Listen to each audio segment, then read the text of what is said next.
This is Democracy Now!, democracynow.org, War, Peace, and the Presidency, Breaking with Convention.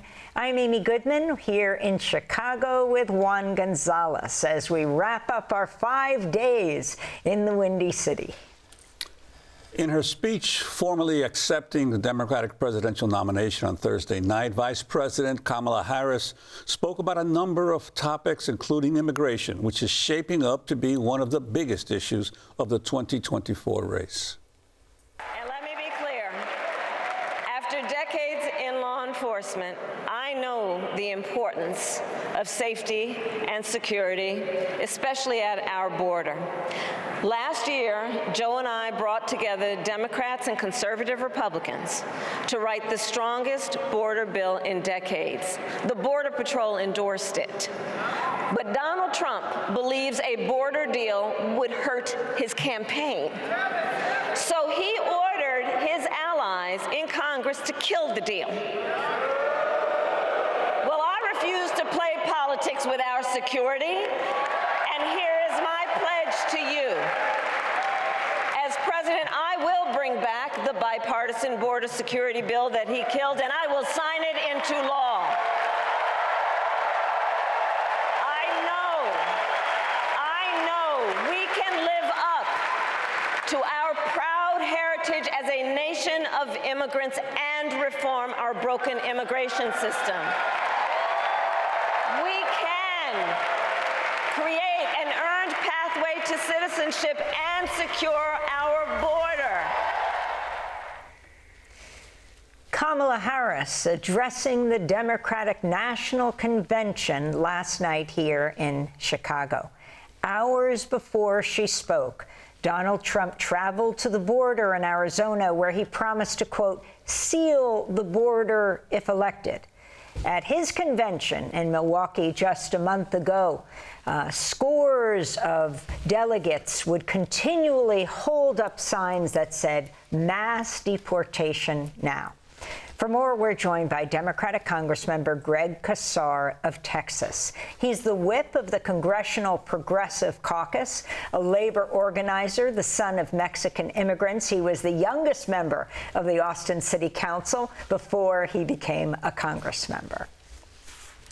Welcome to Democracy Now! It's great to have you with us. If you can talk about Kamala Harris's plans for immigration, what you understand they are from her speech last night, and the overall Biden-Harris policy on the border.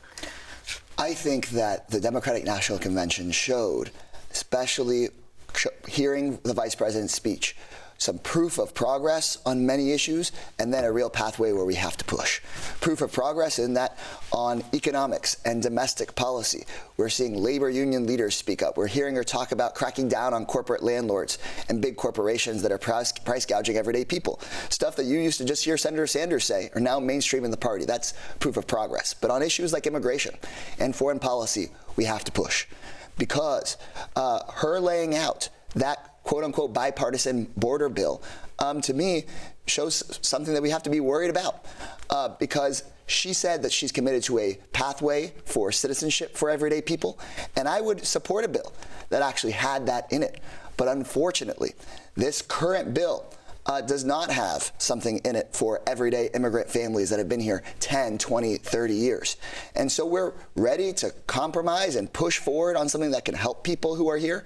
But unfortunately, our politics have been pushed so far to the right on immigration by Donald Trump that we have to fight back against Trump and try to realign our politics on immigration back to where they were just a few years ago, so that we can actually send a bill to a President Harris's desk that actually meets what it is that she's laid out in her speech, which includes both security, but actually also taking care of the immigrant community and providing immigrants' rights. And Greg, I mentioned in a segment earlier that it seems to me the Democratic Party, as you say, in shifting to the right on immigration, is really adopting a policy of a kinder, gentler form of mass deportation and militarization. You were recently traveled to South America, because I think what most Americans don't realize that the reductions in border crossings are largely a result of the U.S. pressuring Mexico and now Panama to basically shut down the transit routes of migrants coming up through Central America. Wondering your experience there and the sources of this continued flow of migrants. Well, the mainstream media focuses on immigration as if it's just a border issue. But immigration doesn't start at the border. It starts in people's home countries, economies that have been destabilized, democracies that have been destabilized. And so we've founded now in the Congress the Global Migration Caucus, where we're going to start talking about those issues that people don't want to talk about in Washington, D.C., how the United States' own policies contribute to mass displacement of people out of places like South America. And if we actually help people stay in their home countries, not force people out, then actually that'd be a humane and thoughtful way of reducing mass migration. And your sense of, there's been a lot of emphasis, again, in the media on the fact that many immigrants, even African Americans and Latinos, are shifting more and more into the Maga camp. And what your sense of that, how accurate that is? The overwhelming majority of the Latino community, African American community, continue to vote for the Democratic Party, but we are losing some number of those voters, especially working class voters outside of our big cities, who want to see us actually deliver on the day-to-day economics. They're working their tails off, and they want to see a party that actually delivers for them. And if we don't want them to be vulnerable to Trumpism or to a strongman, then we need to actually show that we can deliver the goods. And that's what I've been most excited about at this Democratic National Convention, is I think so many parts of the corporate parts of the Democratic Party are starting to lose. I mean, you didn't see very much representation from them. You heard a much more clear message saying, we're going to speak to those working class voters, say we're going to raise your wages, we're going to take on the people that have been raising your rents and raising prices at the grocery store. And I think that's how we bring those voters back into the fold. Congressmember Casar, I want to dig more deeply into this so-called bipartisan bill that was really majorly crafted by the Republicans. So rightly, Kamala Harris and others say, here the Republicans crafted it, and Donald Trump urged them then to go against their own bill. But she said, we're going to pass this. For people who haven't been following it more closely, the immigration bill, explain what you think the problems are with it. And are you concerned that if if Kamala Harris does become president, they're just going to push forward on passing that bill, implementing that bill? Yeah, let me get into the weeds a little bit here for your viewers and listeners, because I know they care deeply about this, and we're going to be talking a lot about it. The way this bill was crafted, it was not a comprehensive immigration reform bill. It was a bill about Ukraine. And you might say, Greg, what does this have to do with Ukraine? Well, traditionally, the way that it has worked is that Republicans have demanded some amount of anti-immigrant measures in exchange for Democrats saying, let's finally win some immigrant rights. And that's the only way we've ever seen that we could maybe win immigrants in this country some of their rights back. But in this case, what ended up happening was Republicans held money hostage on the Ukraine front. So Democrats in the Senate, who were honest and transparent, said, we're negotiating for Ukraine money, and we're going to give away immigrant rights in exchange. Now, so this bill, the Ukraine money has been passed. So now all that's left is the Republican parts of the bill.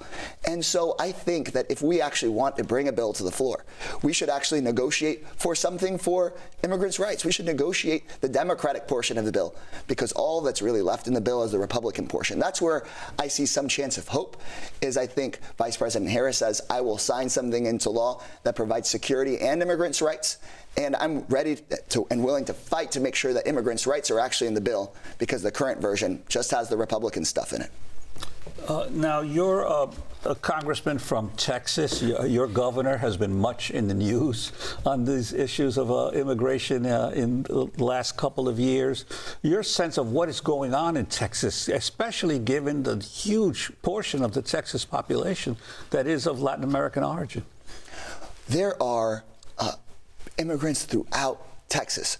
And there's also people of Latin American origin where the border crossed them. Mm-hmm. We understand that immigration is a core part of how Texas works. What people have been concerned about is seeing disorder, seeing all these images at the border, and people want there to be orderly and safe and legal pathways to migration. But where Governor Abbott and Donald Trump's allies have been doing their work, has been trying to make the system as disorderly as possible to their benefit. And that's where I think the vice president was spot on in her speech. She's been pointing out that the arsonists in this situation, the right wing, are also trying to point the finger at any firefighters, anybody trying to fix the system. They try to blame us for the disorder that they themselves have caused. And so immigration ultimately benefits us economically, culturally, in basically every way possible. We just have to figure out a better way to actually create legal pathways, get through this right-wing rhetoric. And if we can create legal pathways for migration, I think so many of these Abbott stunts just won't stick. And you also have an important Senate race in Texas. Could you talk about We that sure do. And the prospects of whether Ted Cruz will prevail? We've got a chance to send Ted Cruz packing. He abandoned us everyday Texans during things like our winter storm, where he went to vacation on the beach while Texans were freezing and dying in their homes.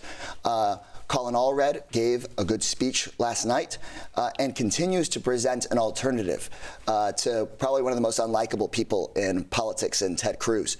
I think something for folks to remember is my city, the city of Austin, voted for George W. Bush not that long ago for president. Barack Obama lost to Mitt Romney by about 17 points. Joe Biden only lost Texas by 5 points. Ted Cruz didn't get 51% of the vote in his last election. So Texas truly is the largest battleground state in this country. And the arc of history is long, but we're getting over the hill. And we are closing in on becoming a truly purple state. But it's going to take voter registration and inspiring voters. And I think what we learned from this swap at the top of the ticket is if we actually listen to our voters and give them something to hope for, they'll respond. President Biden charged his Vice President Kamala Harris with looking at the roots of why people come to the United States. She famously went to Guatemala in 2021, and she said, "Do not come here. Do not come here," referring to the United States. If you can comment on what she had to say and what you feel needs to be the message, and also talk about your recent trip to Colombia. I recently was in Colombia for the first ever PanAmerican Congress. We had legislators from about a dozen different countries come together and talk about this question of the root causes of migration. And so instead of just talking about it, I think people in places like Texas want to see the Democratic Party take steps that are effective. And some of these can be no-cost steps. The United States own sanctions and blockades on everyday working people in Cuba. The way that our sanctions have not actually changed the behavior of people like Maduro, but instead have contributed to the starvation and desperation of people in Venezuela, everyday people there, is part of what is driving people to migrate. And that's the conversation that, I mean, everybody that was at that from a dozen different countries have said, you don't even have to spend money on this. Just stop punishing working people and poor people in Latin America, and that could make a huge difference. And so I'm hopeful that we have now a presidential candidate that has had to work on these issues. And I think while investing in Latin America is important, I think we could also just take our foot off the gas off of punishing working people in those countries. And you are one of the youngest a member of the Austin City Council, then a young congressman. Your sense of the role of young people today in terms of changing politics in this country? And we just have 20 seconds. Well, young people were the heart of the civil rights movement and the heart of the anti-war movement, and I think they're the heart of what's transforming the Democratic Party right now into something we can truly be proud of. And 10 seconds, you went out to the uncommitted news conference to show your support for those delegates who were there to say, calling for a U.S. arms embargo against Israel. There is really no reason for us to not use our full leverage to achieve that vision of ending bombing in Gaza, and we've got to keep fighting to protect those everyday lives. Greg Casar, I want to thank you so much for being with us. Congressman, Democrat from Texas, whip of the Congressional Progressive Caucus, labor organizer, son of Mexican immigrants. And that does it for our week of production here in Chicago during the Democratic National Convention. We've been hosted here at CAN TV, Chicago's public access television. A very special thanks to the CAN TV crew. Darius Hillman, David Tainer, Jason Bryant, Jeremy Fry, Jim Knightright, Rocio Santos, Imani Payne, Kenny Nelson, Alan Voss, David Greenleaf, Lynette Rodriguez, Keith McDonald, Anita Targis, Marissa Moffett, and our amazing crew here. Mike Burke, Renee Felch, Sharif Abdul-Qaddus, Messiah Rhodes, Nermeen Sheikh, Maria Taracena, Sam Alcoff. I'm Amy Goodman with Juan Gonzalez.